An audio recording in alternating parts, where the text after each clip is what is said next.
All right, so today we're looking at why we have seasons. So, a quick refresher the four seasons: winter, spring, summer, and fall, also known as autumn. So, why do we have them?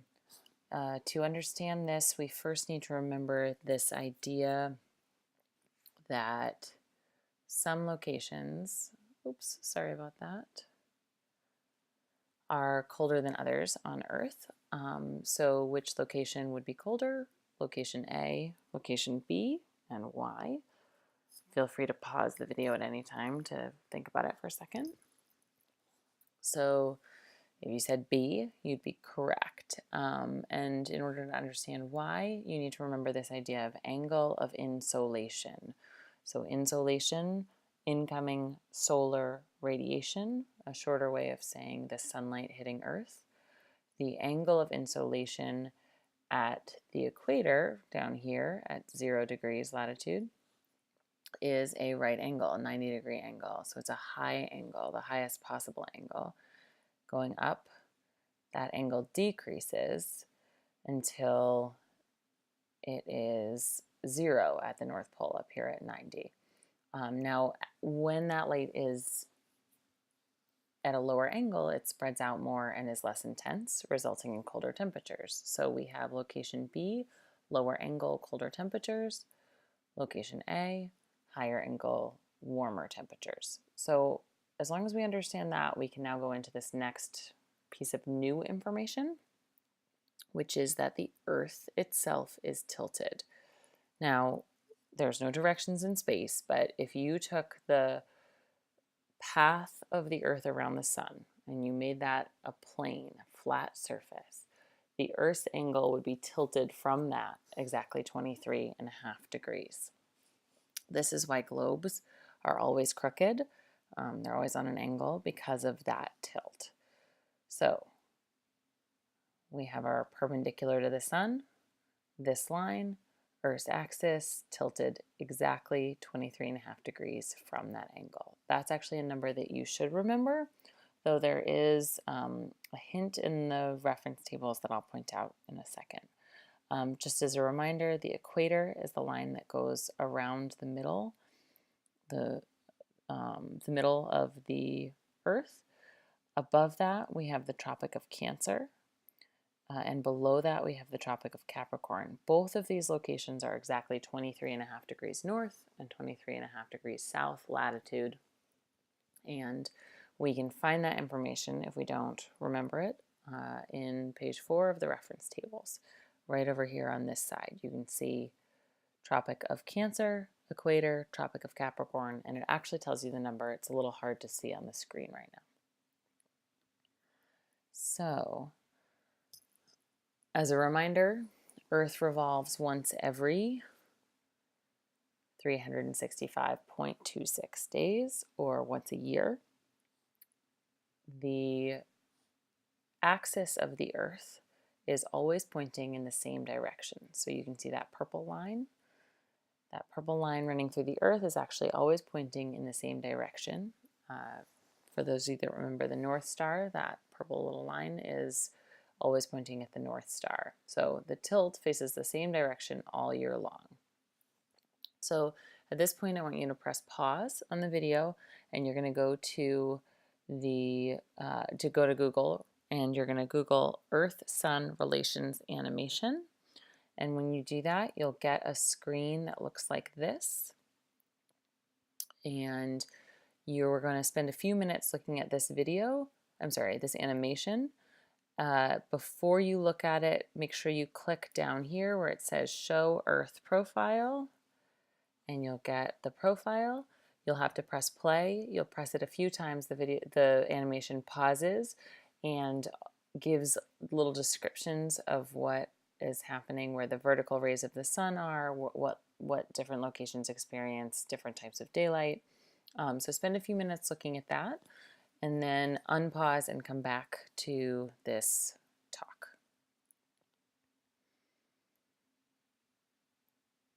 All right, so welcome back. So something you should have noticed in the animation, a few things you should have noticed in the animation. So first of all, let's add Earth. We'll add the equator. We'll add the Tropic of Cancer and the Tropic of Capricorn. This is the northern hemisphere and the southern hemisphere. We'll do that same thing 6 months later. So the Earth revolves around the sun every 12 months, right? So 6 months later, we have Earth. The tilt is pointed the same direction, but now a different portion of the Earth is pointed towards and away from the sun. We have our equator, Tropic of Cancer, Tropic of Capricorn. This is the north, this is the south. So you can see in the first picture of Earth on the left, the northern hemisphere is tilted away from the sun. What that means is the most direct sunlight is actually not hitting the north, it's hitting the southern hemisphere where the arrow strikes. That's our direct sunlight. The sunlight that hits the northern hemisphere is less direct. It's indirect light. It's more spread out and therefore cooler. So this time of year in the northern hemisphere up here experiences winter. The temperatures are colder. The light is more spread out, less direct, whereas the southern hemisphere experiences summer. The opposite is true 6 months later, so half a year later. We have the most direct sunlight hitting the northern hemisphere. In fact, it strikes exactly on the Tropic of Cancer, so exactly 23.5 degrees north latitude.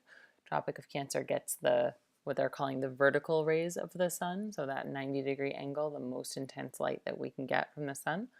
And the southern hemisphere is getting indirect light, so that means it's now winter in the southern hemisphere. So whatever's happening in the north is the opposite in the south. Again, 6 months later, summer in the north, winter in the south. So if it's spring in the north, that means it would be fall in the south.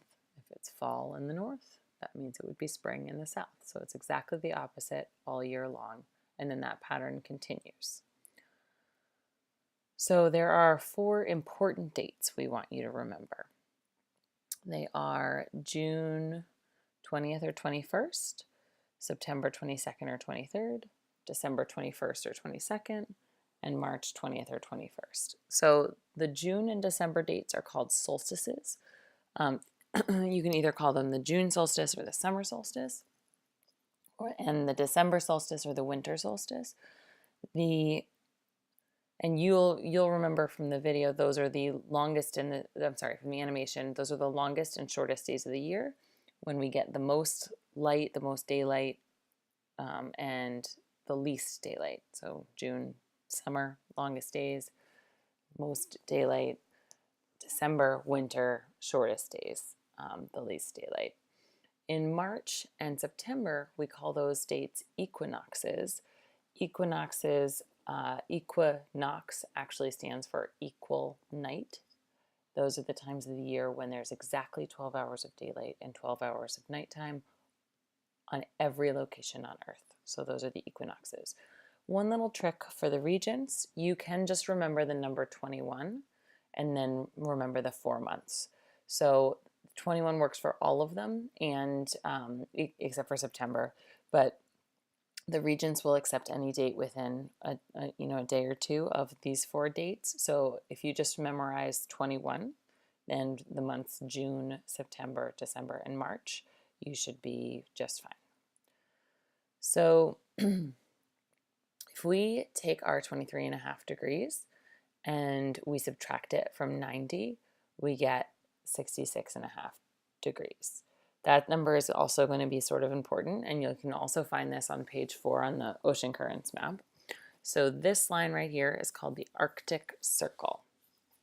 It is 66.5 degrees north latitude. So what that means is when the Earth is tilted all the way towards the sun, that location is completely in sunlight. So take a look right here. All right. There is one on the bottom as well. It's called the Antarctic Circle. So Arctic Circle in the north, Antarctic Circle in the south, both at 66.5 degrees latitude. So if we look at these locations and we look at the sunlight striking these locations, on the December solstice, the location In the northern hemisphere, above the Arctic Circle receives absolutely no sunlight at all, which means there are 24 hours of darkness at every location above the Arctic Circle. So these locations are incredibly dark for all day long for many, many days of the year. As we look at the opposite side, the South Pole in this picture, right? So we're still in December, but whatever's happening in the north, the opposite is happening in the south. So we have 24 hours of daylight. These locations, even when the earth is spinning, never leave the daylight. So the sun just moves around the sky. It doesn't ever set. The location in the middle receives exactly 12 hours of daylight, 12 hours of nighttime, so half and half.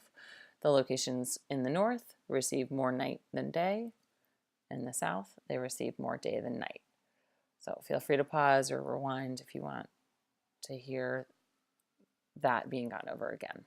So now, 6 months later, the exact opposite is true. So here's our line, here's our Arctic Circle and our Antarctic Circle. In June, the locations above the Arctic Circle are 24 hours of daylight. The sun just moves around the sky. It never sets. The locations in the South Pole, right, above or below the Antarctic Circle, receive 24 hours of darkness, exactly 50-50 at the equator still, and then more daylight in the northern hemisphere, more nighttime in the southern hemisphere. So you know that New York experiences this as well, right? So then 6 months later, the same pattern repeats. Exactly halfway, we have the equinoxes, and there's 12 hours of daylight and 12 hours of nighttime at every location on Earth. Feel free to go back to the animation, pause this video and go back to the animation and make sure that you understand why that would be. Observe it in the animation. So longer days in the summer, to summarize, right? Longer days in the summer, for example, New York experiences 15 hours of daylight in June, on the June solstice, and we have shorter daylight hours in the winter. For example, New York City experiences 9 hours in December. We get stronger sunlight in the summer also. You guys know this because in December, when you leave school, it's dark about an hour later, whereas in the summer, it's dark several hours later. So you sort of have this experience. The sun's path changes throughout the year as well. Find the location where it says sun's path on the summer solstice. You can see how much higher the sun is in the sky. You can see how much longer the path is. So if you can imagine being this little woman standing inside the circle looking up at the sun would be much higher in the sky at a much higher angle during the summer. So that's that nice strong sunlight that we get in the summer. That makes it much warmer. The sun is actually more intense. In the winter, the sun is much lower in the sky. The angle is much lower, therefore the light is more spread out and less intense, and we get colder temperatures. The sun's path is also shorter, which means the daylight hours are shorter.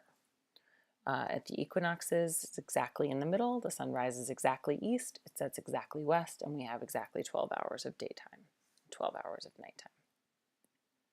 That's it. Feel free to rewatch any portion of this if it's helpful, and let me know. Come find me at lunch or after school if you have questions.